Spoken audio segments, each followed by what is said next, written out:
Hello everyone, good morning. Chemical properties of water में हम hardness पढ़ेंगे। हार्डनेस क्या होता है? हार्डनेस होता है कि वाटर में प्रेजेंट मल्टीवैलेंट कैटायनिक, ठीक है ना। पानी में कंसंट्रेशन ऑफ मल्टीवैलेंट कैटायंस जो होते हैं वही हमारी क्या रिप्रेजेंट करते हैं? हार्डनेस को रिप्रेजेंट करते हैं। तो hardness is defined as what? The hardness is defined as presence of presence of multivalent multivalent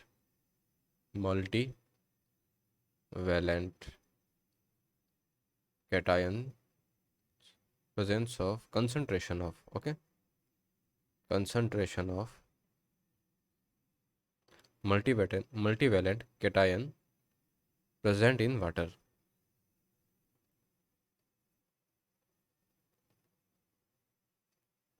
in water।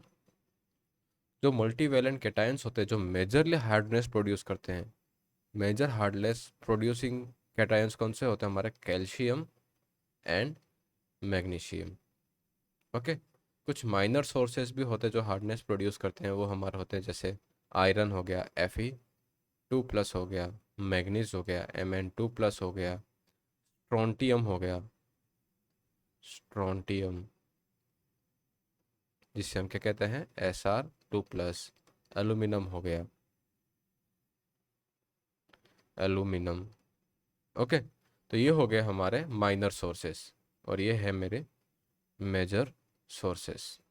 तो इनके कारण जो हार्डनेस रिप्रेजेंट होती है वो बहुत स्मॉल क्वांटिटी में होती है, और इसके कारण जो हार्डनेस रिप्रेजेंट होती है वो इन लार्ज क्वांटिटी होती है। तो मेनली जब हार्डनेस का क्वेश्चन आएगा तो हम इन्हीं कैटायंस को यूज़ करते हुए वाटर की हार्डनेस को डिफाइन करते हैं।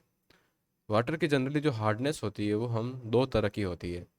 Hardness of water is classified as carbonate hardness,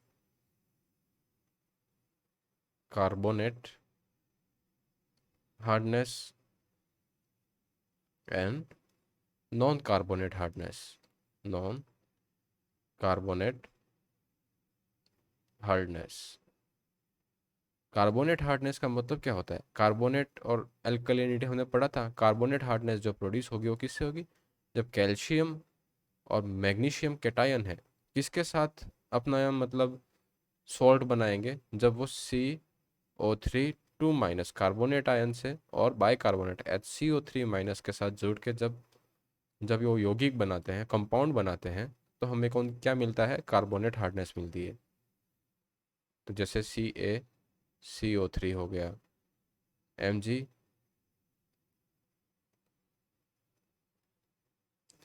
MgCO3 हो गया, CaHCO3 whole twice, MgHCO3 whole twice. ये हमारी क्या होती है? कार्बोनेट हार्डनेस के कंपाउंड्स हैं। इसको हम क्या कहते हैं? टेम्पररी हार्डनेस भी कहते हैं। क्या कहते हैं? Temporary hardness. और इनको हम सिंपल बाय बॉइलिंग रिमूव कर सकते हैं। This can be removed, this can be removed by boiling. Okay. Other होती है हमारी non carbonate hardness. Non carbonate जैसे हमारे सल्फेट हो गए, ओके, सल्फेट, क्लोराइड, नाइट्रेट, वो जब कैल्शियम और मैग्नीशियम कैटायन के साथ रिएक्ट करके जो कंपाउंड्स बनाते हैं तो वो हमारे क्या कौन सी हार्डनेस को रिप्रेजेंट करते हैं? नॉन कार्बोनेट हार्डनेस को। ओके। जैसे sulphate SO4 2- chloride Cl-, okay, nitrate NO3-। these compounds when react with what calcium ion and magnesium ion, इससे जो हार्डनेस मिलती है वो हमारी क्या कहलाती है? Non carbonate hardness. ओके। तो इसको हम क्या बोलते हैं? जैसे ये इसके कंपाउंड कैसे बनेंगे? CaSO4 हो गया, MgSO4 हो गया, CaCl2 हो गया, MgCl2 हो गया और मैनी मोर। ओके, ये हमारी नॉन कार्बोनेट हार्डनेस को शो करते हैं। इसे हम क्या बोलते हैं, परमानेंट हार्डनेस भी कहते हैं, permanent hardness.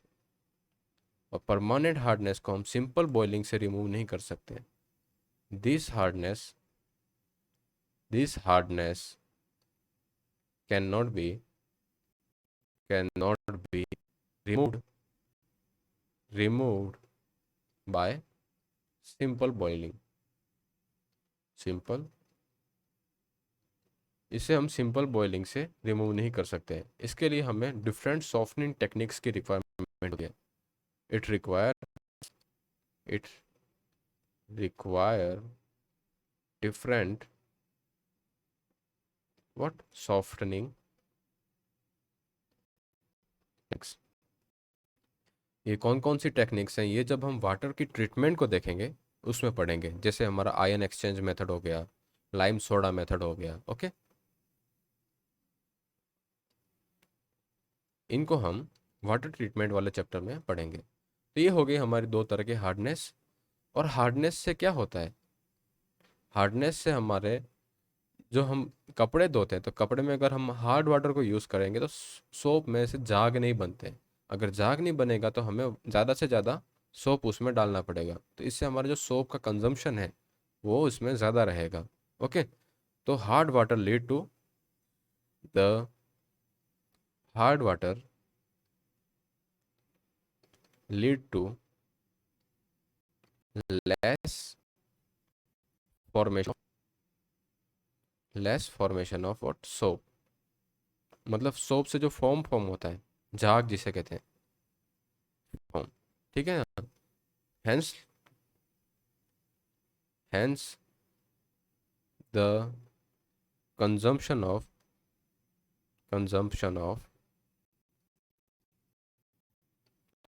what soap will increase।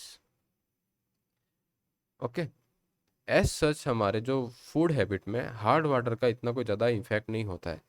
अगर हमारी कैल्शियम के कारण जो हार्डनेस होती है उससे हमारे फूड में मतलब कोई मतलब बीमारी या ऐसा कुछ नहीं होता है। लेकिन जब मैग्नीशियम की जो हार्डनेस होती है, जैसे MgCO3 हो गया, ओके, तो मैग्नीशियम की जो हार्डनेस होती है वो हमारे शरीर में क्या करता है, लैक्सेटिव इफेक्ट, मतलब पेट दर्द करना, ऐठन होना, इस तरह के लैक्सेटिव इफेक्ट आते हैं। मैग्नीशियम हार्डनेस से लैक्सेटिव इफेक्ट हो सकते हैं, लैक्सेटिव इफेक्ट। ओके, तो ये हो गई हमारी हार्डनेस। हार्डनेस को हम मेजर कैसे करते हैं, मेजरमेंट ऑफ हार्डनेस। हार्डनेस को हम टाइट्रेट करते हैं। The hard water is titrated with EDTA solution. इसे हम वर्सिनेट सॉल्यूशन भी कहते हैं, वर्सनेट सॉल्यूशन। ओके, वर्सिनेट सॉल्यूशन को हम के साथ जब टाइट्रेट करते हैं तो हमें हमारे कैल्शियम और मैग्नीशियम आयन के कारण कितनी हार्डनेस है वो पता चलेगी। इसमें जो इंडिकेटर यूज होता है, इंडिकेटर एरियोक्रोम, इसे कहते हैं eriochrome black T indicator. Eriochrome black T indicator से हम इसे मेजर करते हैं। मोस्ट ऑफ हार्डनेस जो होती है, जैसे हमने एल्कली को किस के फॉर्म में देखा था, एज CaCO3 में मेजर करते हैं, इसे मेजर करते हैं in form of CaCO3। Okay, तो टोटल हार्डनेस हमारी क्या रहेगी, total hardness is what, magnesium ion की Mg2+ आयन की कॉन्सेंट्रेशन किसमें होगी, मिलीग्राम पर लीटर में, divided by equivalent weight of what Mg into equivalent weight of CaCO3 plus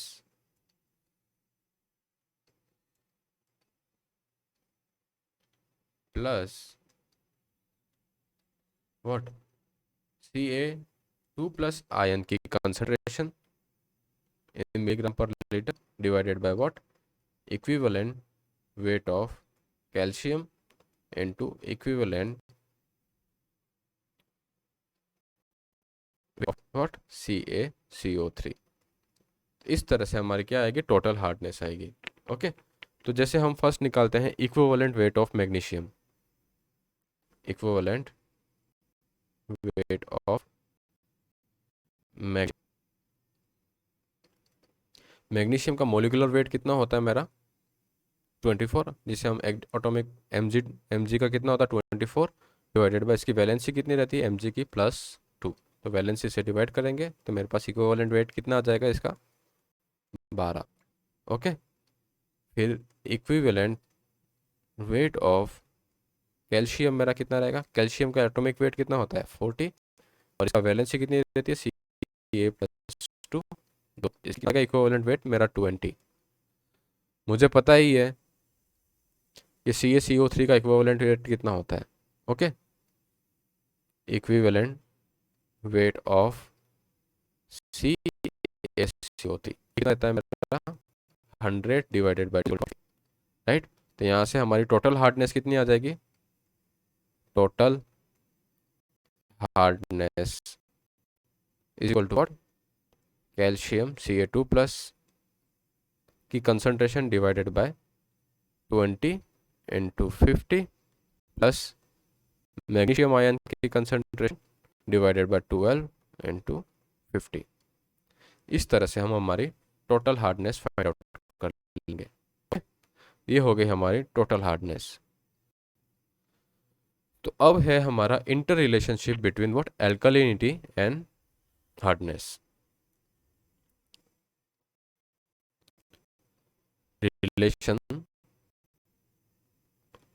between alkalinity and hardness.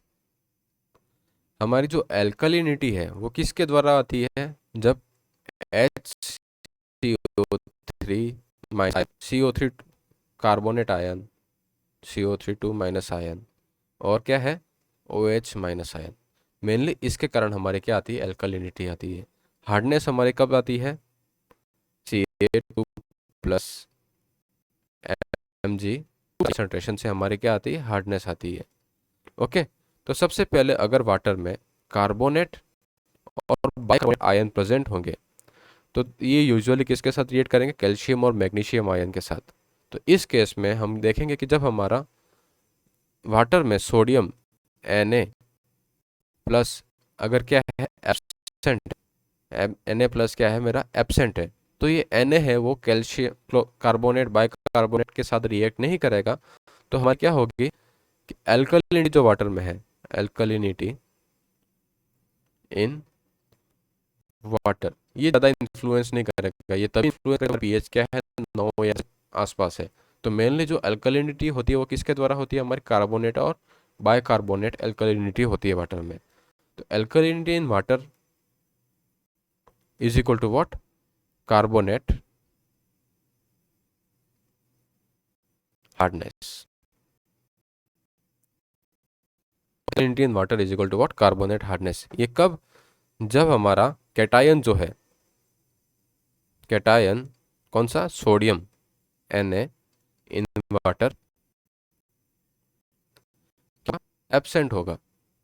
तो जब सोडियम कैटायन एब्सेंट होगा तो हमारे पास ये कंपाउंड्स फॉर्म नहीं होंगे, कौन से NaHCO3 और NaCO3, ये कंपाउंड हमारे फॉर्म नहीं होंगे। जब ये कंपाउंड फॉर्म नहीं होंगे तो हमारे कंपाउंड कौन से फॉर्म होंगे, CaCO3 MgCO3 CaHCO3 whole twice MgHCO3 whole twice हमारे यही है।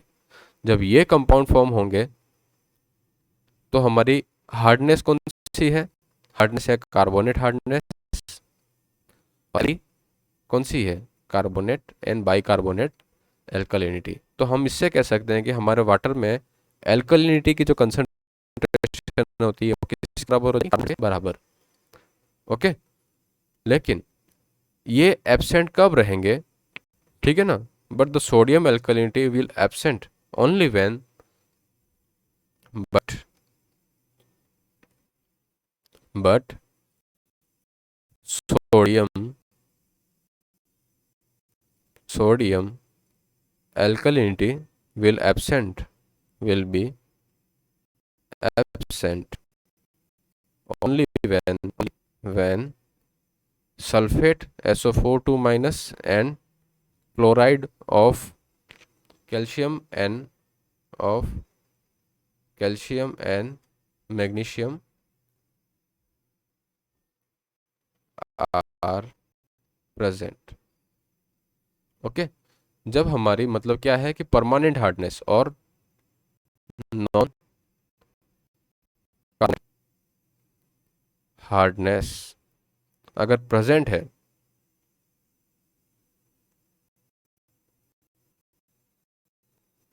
तो NaHCO3 और Na2CO3 के कंपाउंड होंगे। तो इस केस में हमारी क्या हो जाएगी, टोटल हार्डनेस क्या होती है, total hardness is equal to what, carbonate hardness plus non carbonate, और कार्बोनेट हार्डनेस क्या हो जाएगी मेरी, carbonate hardness is equal to what, alkalinity. Non carbonate hardness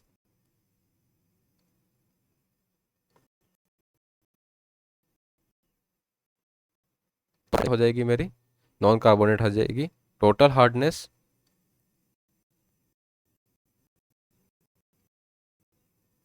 minus what, total hardness minus carbonate hardness, ठीक है ना।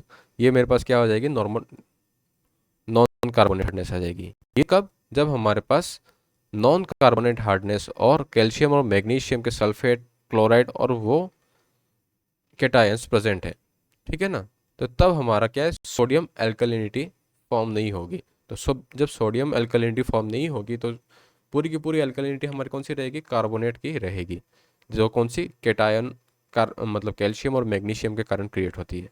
ओके, तो इससे हम कह सकते हैं कि जब हमारा ये कौन सा केस है, फर्स्ट केस है व्हेन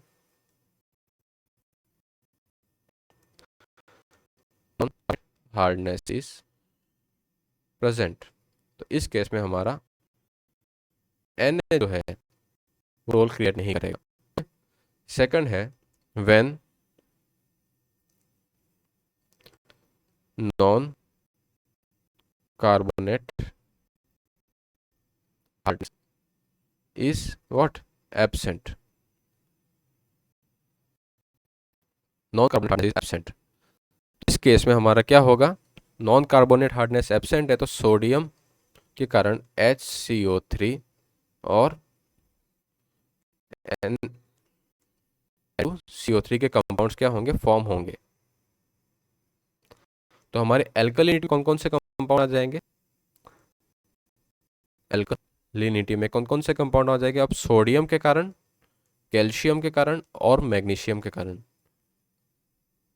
ये HCO3 माइनस और CO3 माइनस से रिएक्ट कर हमारी एल्कलिनिटी फॉर्म करेगा। और कार्बोनेट हार्डनेस क्या हो जाएगी हमारी, कार्बोनेट हार्डनेस तो वही है, कैल्शियम एंड मैग्नीशियम के HCO3 माइनस और CO3 माइनस। तो ये हमारी कार्बोनेट हार्डनेस बनाती है। अब यहाँ पे क्या है कि सोडियम के एडिशनल कंपाउंड्स बन रहे हैं, तो अब हमारी वाटर में एल्कलिनिटी है वो कार्बोनेट हार्डनेस क्या होगी, ज़्यादा रहेगी, राइट। नाउ क्योंकि इतने कम इसकी कंसंट्रेशन और ऐड हो जाएगी इसकी और इसके साथ, राइट। तो now what alkalinity is what, greater than carbonate hardness, alkalinity हमारी क्या होगी, कार्बोनेट हार्डनेस से ज़्यादा रहेगी। तो इस हिसाब से हमारी टोटल हार्डनेस क्या हो जाएगी, अब टोटल नॉन कार्बोनेट हार्डनेस तो यहाँ पे कितनी है, 0 है, प्लस कार्बोनेट हार्डनेस। ओके, तो टोटल हार्डनेस हमारे किसके बराबर हो जाएगी, कार्बोनेट हार्डनेस के बराबर। ओके, तो इस केस में हमारी हार्डनेस इस तरह से फाइंड आउट करेंगे। फिर इसके ऊपर न्यूमेरिकल हम लास्ट में सॉल्व करेंगे, आप इस कंसेप्ट को ध्यान में रखना। फिर अगली हमारी प्रॉपर्टी है क्लोराइड कंटेंट। क्लोराइड, इसकी परमिसिबल वैल्यू रहेगी ना, हार्डनेस और एल्कलिनिटी को दोनों को मिला के जो इसकी परमिसिबल वैल्यू मानते हैं, ओके, BIS मैन्युअल के अकॉर्डिंग इसकी जो परमिसिबल वैल्यू है,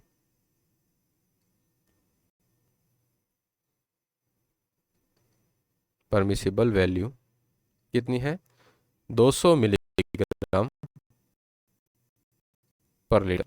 और रिजेक्टेड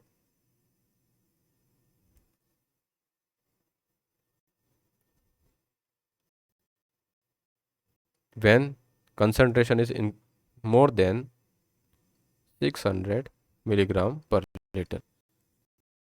इससे ज़्यादा कंसंट्रेशन हम उसको रिजेक्ट कर देते हैं। हमारा जो वाटर की कंसंट्रेशन होती है उससे हम डिफाइन करते हैं कि वाटर कैसा है, हार्ड है कि सॉफ्ट है कि इस तरह से। ओके, जब वाटर की कंसंट्रेशन हमारी कैसी रहती है, 0 से 55 मिलीग्राम पर लीटर के बीच में रहती है, मतलब यहाँ पे डिग्री ऑफ हार्डनेस देखें, डिग्री ऑफ हार्डनेस यहाँ पे हमारी है concentration,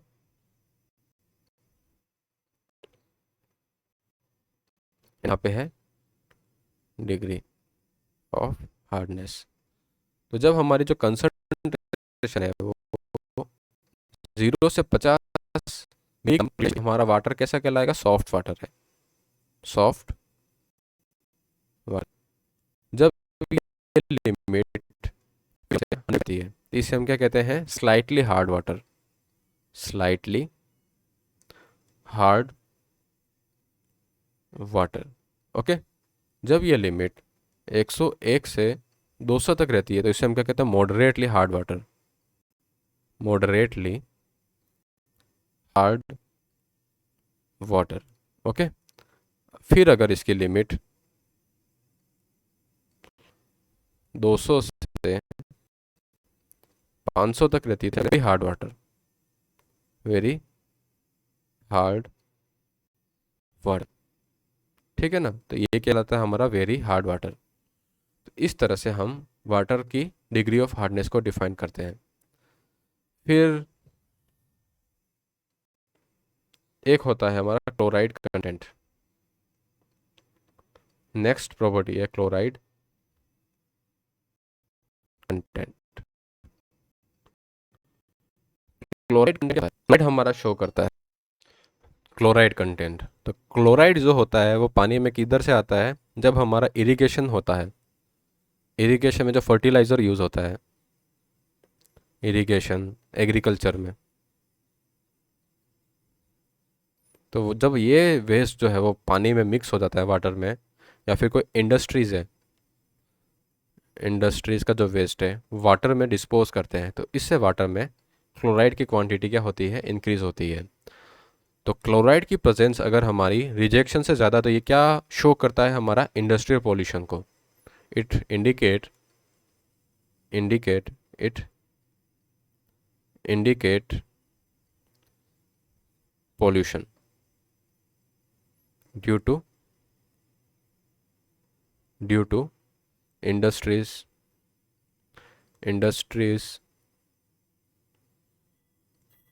sewage and agriculture।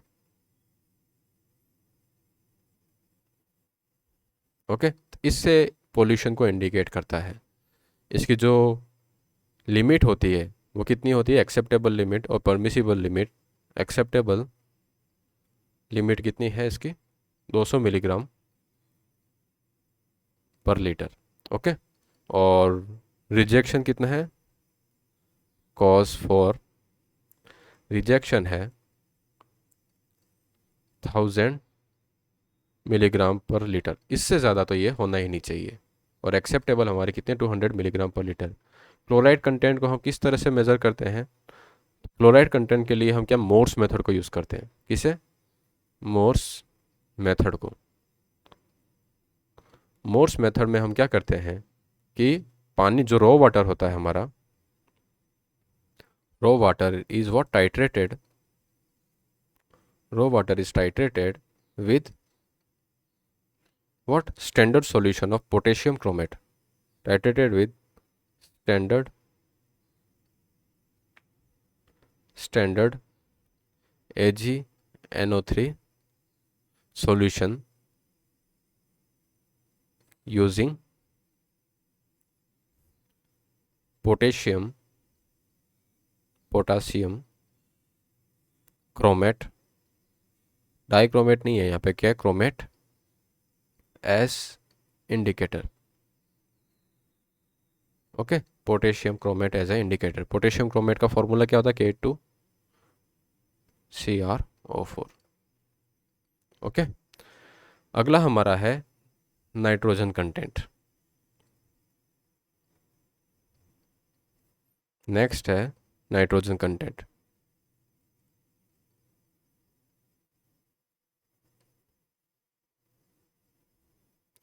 Nitrogen content हमारा क्या शो करता है? Pollution due to what? Organic matter.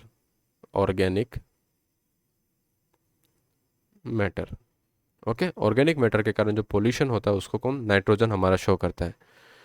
Nitrogen जो होती है वाटर में वो अलग अलग फॉर्म में रहती है। मेनली अमोनिया के फॉर्म में रहती है जिसे हम फ्री अमोनिया कहते हैं। सेकंड होती है organic ammonia.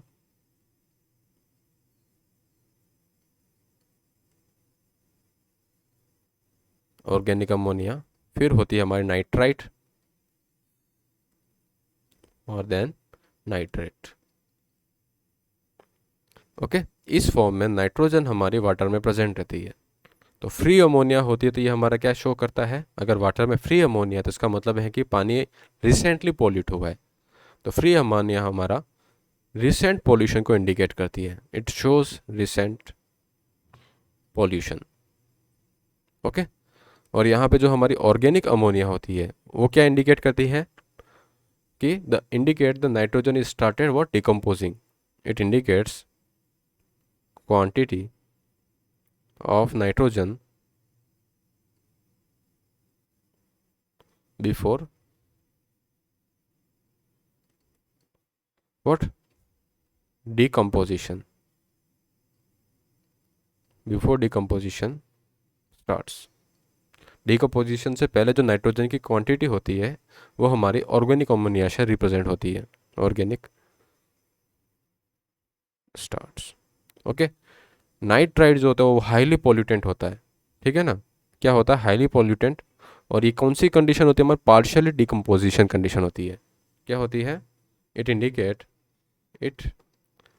Indicate partial in decomposition of nitrogen। Okay, और नाइट्रेट जो होता है NO3 माइनस, ये इंडिकेट क्या करता है? हमारा ओल्ड पोल्यूशन को हमारा क्या? नाइट्रेट रिप्रेजेंट करता है। ओके, इन दोनों को हम क्या कहते हैं? फ्री अमोनिया और ऑर्गेनिक अमोनिया को हम कहते हैं जेडाल नाइट्रोजन। क्या कहते हैं? KJE, यहाँ पे के साइलेंट रहता है, DAHL नाइट्रोजन। ठीक है, फ्री अमोनिया मैक्सिमम कितना होना चाहिए? 0.13 मिलीग्राम पर लीटर। ओके, ऑर्गेनिक अमोनिया है उसकी लिमिट कितनी है? 0.15 मिलीग्राम पर लीटर। ऑर्गेनिक अमोनिया है वो 0.3 मिलीग्राम पर लीटर। और नाइट्राइट जो है वो हमारा 0 होना चाहिए। मतलब ये तो होना ही नहीं चाहिए क्योंकि हाई पॉल्यूशन को इंडिकेट करता है। और नाइट्रेट की जो लिमिट है वो कितनी है हमारी? 45 मिलीग्राम पर लीटर। ओके, नाइट्रेट हमारा कितना होना चाहिए? 45 मिलीग्राम पर लीटर। राइट। दूसरा है हमारा फॉस्फोरस, अगला केमिकल प्रॉपर्टीज है फॉस्फोरस। फॉस्फोरस भी हमारी क्या है, बायोडिग्रेडेबल, मतलब फॉस्फोरस भी हमारा वाटर पोल्यूशन को रिप्रेजेंट करता है, वाटर पोल्यूशन को। ओके, मतलब क्या हुआ कि वाटर में अगर फॉस्फोरस की क्वांटिटी ज़्यादा है तो वहाँ पे एल्गल ग्रोथ ज़्यादा रहेगा। क्या, एल्गी जो होती है उसकी ग्रोथ ज़्यादा रहती है। एल्गी ग्रोथ ज़्यादा रहेगी तो यहाँ पे यूट्रोफिकेशन ऑफ लेक होता है, लेक मतलब ख़त्म हो जाती है। Okay, eutrophication of lake, right. इसकी जो कंसंट्रेशन है वो कितनी होनी चाहिए, 0.2 मिलीग्राम पर लीटर। ओके, फिर लास्ट हमारा है फ्लोराइड।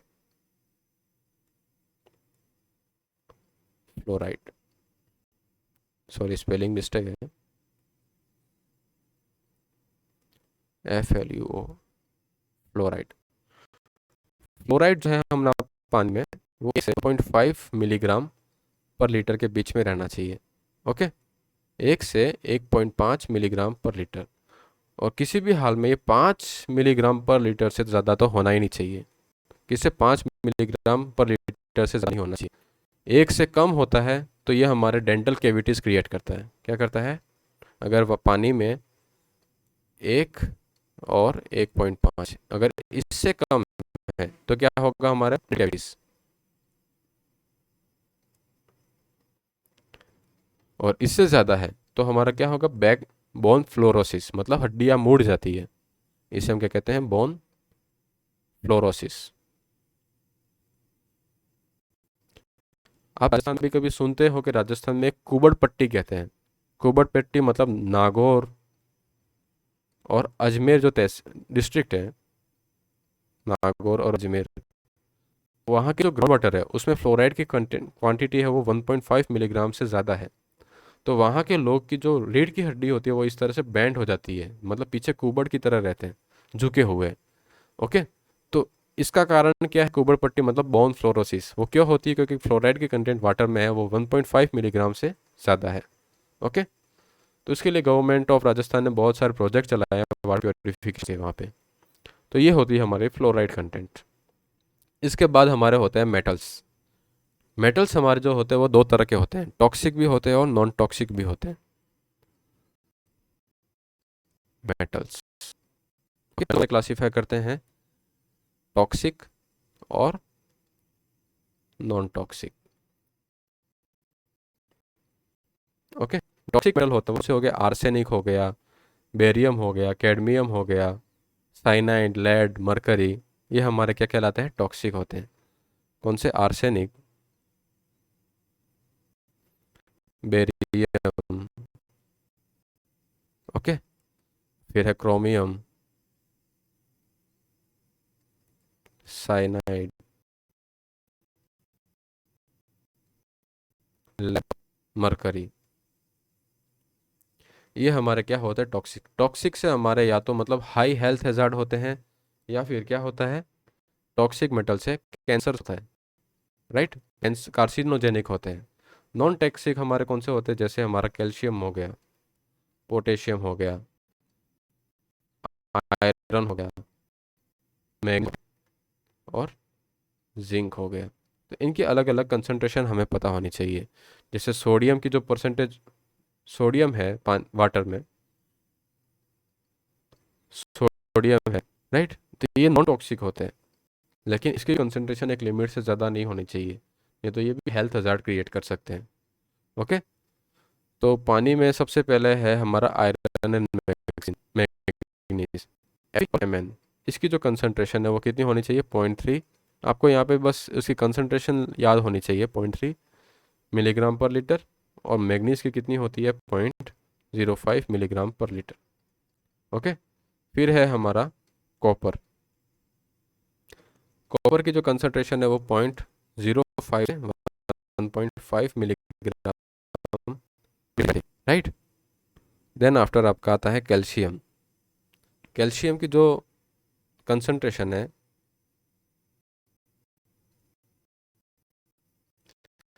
वो 70 पर लीटर तक होनी चाहिए, और कॉज फॉर रिजेक्शन कितना है? 200 मिलीग्राम। 200 मिलीग्राम से ज़्यादा हो तो देन आफ्टर है सल्फेट, इसकी कितनी है? 200 मिलीग्राम लिमिटेड बियॉन्ड 400 मिलीग्राम। फिर हम कुछ टॉक्सिक मेटल्स लेते हैं। एक जिंक ले लेते हैं पहले, नॉन टॉक्सिक में। जिंक है, उसकी एक्सेप्टेबल लिमिट कितनी है? 5 मिलीग्राम पर लीटर, इससे ज़्यादा नहीं होना चाहिए। और रिजेक्टेड बियॉन्ड 15 मिलीग्राम। ओके, फिर है हमारा toxic toxic metals. Toxic metals में जैसे फर्स्ट है हमारा आर्सेनिक। ओके, आर्सेनिक लिमिट होती है कितनी? तो 0.01 मिलीग्राम पर लीटर, इससे ज़्यादा नहीं होना चाहिए। फिर है हमारा क्रोमियम। क्रोमियम की लिमिट होती है 0.05 मिलीग्राम पर लीटर। टॉक्सिक है तो इसलिए ऑब्वियस कंसंट्रेशन पर लीटर वाटर में कितनी है? 0.05 मिलीग्राम पर लीटर। ओके, उसके बाद हमारा है साइनाइड।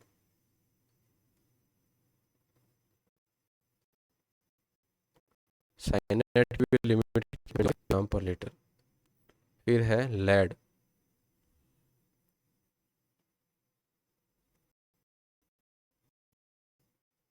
इसकी लिमिट हमारे मिलीग्राम पर लीटर। ओके, फिर फिफ्थ है हमारा मरकरी। ठीक है, मरकरी की लिमिट कितनी होती है? 0.01 मिलीग्राम पर लीटर, इससे ज़्यादा ये नहीं होना चाहिए। तो ये हो गई आपकी डिफरेंट केमिकल प्रॉपर्टीज़। अब अगली क्लास में हम बायोलॉजिकल क्वालिटीज़ ऑफ वाटर, मतलब बायोलॉजिकल पैथोजेनिक बैक्टीरियाज और ये होते हैं, उनके बारे में पढ़ेंगे। Okay, thank you so much. जय हिंद।